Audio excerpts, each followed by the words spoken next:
Hey you guys, here's a lovely little game in the anti-London.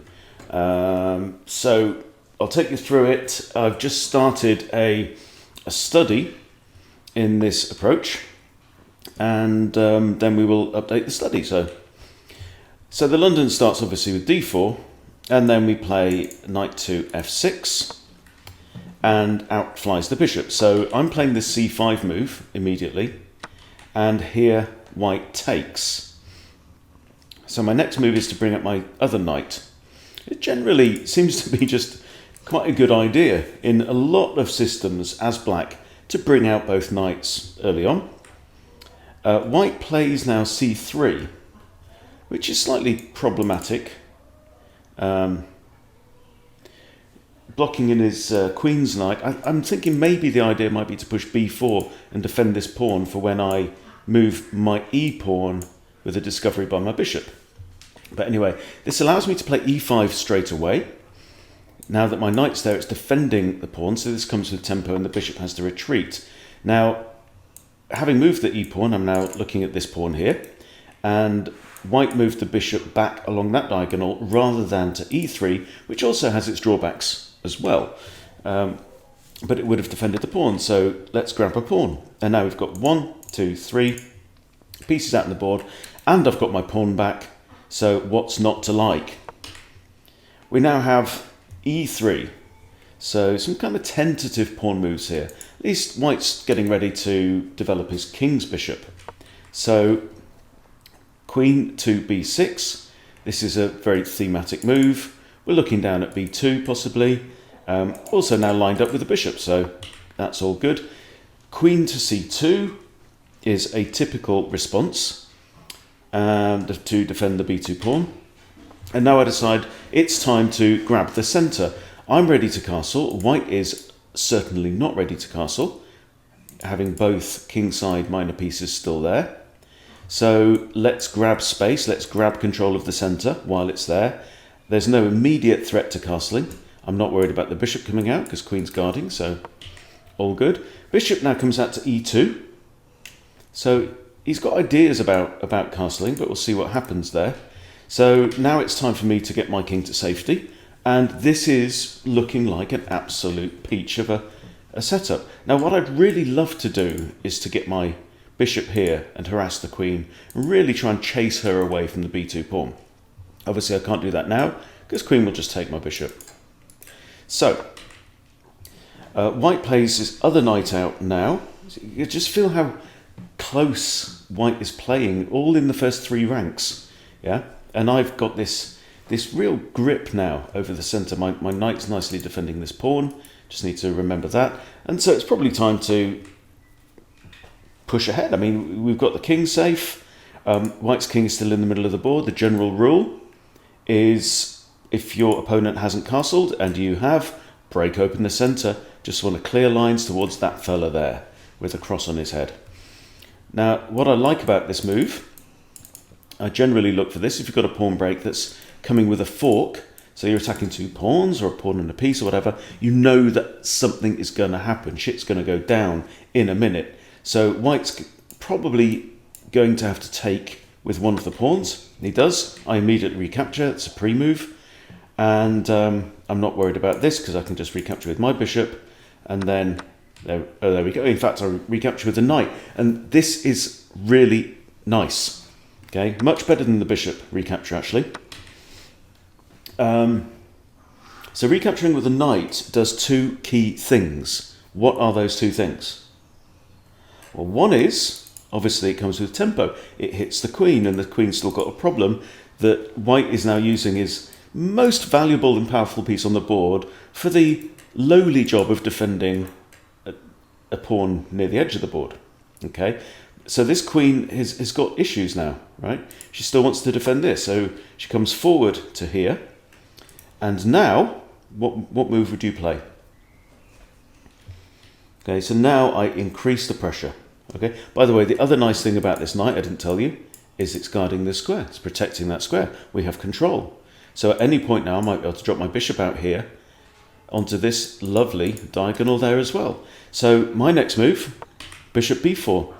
Let's just keep upsetting that queen, who is still tied to this babysitting job, but she can't go here, she can't go here.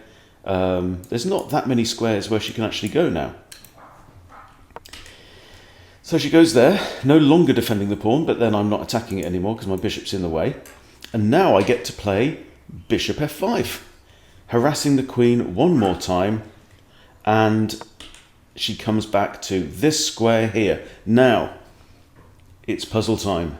Pause your video if you like, and try and find the next winning move for black. Give you a couple of moments. Okay, so clearly it's very tempting to dive in with the knight here with a fork on king and rook. But there's plenty of time for that. I actually find what I think is a better move. We'll see what the machine says in a minute. Rook a to c8. Either rook could have come to that square, but look at this. The queen can't go there because of the knight. Can't go there because of the pawn. Can't take there because my queen captures. Can't go there because of my knight. Can't go there because of my bishop. Can't go there because of... In fact, can't go anywhere on the c file. Right? Can't go here because my other knight. Can't go there because pawn takes. It's just horrible there. The bishop's guarding. The queen is trapped out in the open, right in the middle of the board. Horrible, horrible times. So, desperado move. The queen gives up her life for a rook. A big fat exchange. And now white's thinking, oh no, I haven't even castled yet. Develops his knight. Not so fast, white. Check. And white resigns. Bingo. Lovely, lovely stuff. So we'll look at the game review. I think that went pretty well. Let's see what I should have done, and we will then also compare it with... Okay, wow, 94.7. Look at that. So it's interesting. For most of the game, I only eke out the tiniest advantage, and then there's one blunder from white. That's really interesting. I felt like my advantage was growing steadily throughout the game, but let's check it out. Okay, c5 is the last book move. That's okay. Knight to c6 is good. There's a better move. Whoa.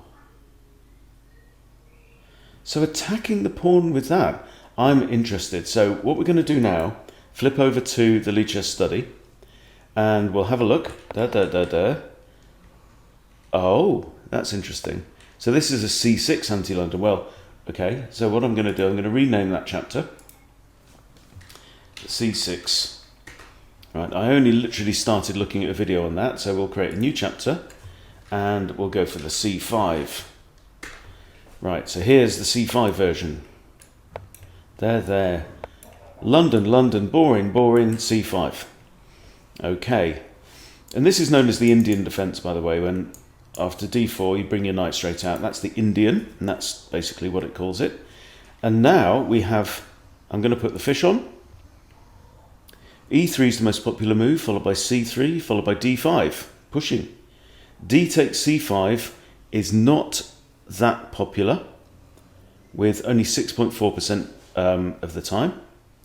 But that is what we got in our game, is it not? Yes, it is. So if we have takes, so is this an inaccuracy? Not really. Now the computer then says this. The computer, Stockfish on Lichess is saying e6 is a good line. Knight to a6 is the second best. Knight to c6, slightly better for white. And also the immediate queen h5 check. They're all good. So knight to a6. I just prefer this in general. I don't think I'll remember knight to a6 because it's just kind of kooky. And it's not really worth doing. So now e3, knight f3, knight c3 are the most popular. In our game, I put my knight here, and we had c3. Okay, so c3, we'll do that line. And that does look like an inaccuracy. So we've gone from +4. In fact, that's possibly even a mistake. No, not according to chess.com. You see how they differ. Okay, well, I'm going to say inaccuracy. Dubious move, it's called on Lichess. And now, what did we play? So e5, best move, very likely. E5 is played a lot of the time. Also A5, the funky A5. But E5 is by far the more common, and does 53% for black, so this is all good. Now bishop G3 is the most common, that's what we got in the game. Bishop E3 is played, and that's no better, actually. So we had this, and now bishop takes C5 is what we got in the game, and it's the best move. So there we go, bishop takes, and now black is slightly better, not quite a pawn up, but all good. Again, E3, knight F3. E3 is the most common move by far, and that's what we got. Okay, and then queen B6 is excellent, but is there a better move? Immediate D5, going for the center first of all. And in fact, queen B6 is not in the top 5 moves according to the fish. It's the 5th most popular move according to humans, but it's still only 6% of the time. Castles is okay, but D5 here is even better. So that's what we're going to put in our repertoire for D5. Really clamp down on the centre straight away, and then think about deploying the queen and attacking. And it does make sense. This is principled play, and it's backed up by results. So let's do that. And so that's where we veer off. That's where we part ways with the actual game. But really nice one to show. I thought I did. I thought I had a lot, better going from that. But I played very solidly. Let's look at the best move difference thing, and then it's this major blunder. So what was the blunder? The blunder was the second recapture with the pawn, because that allowed me then to go in with a knight. Best move, damn, and let's look at the queen trap again, just for fun. Okay, she goes there, bishop there is excellent. Was there a better move?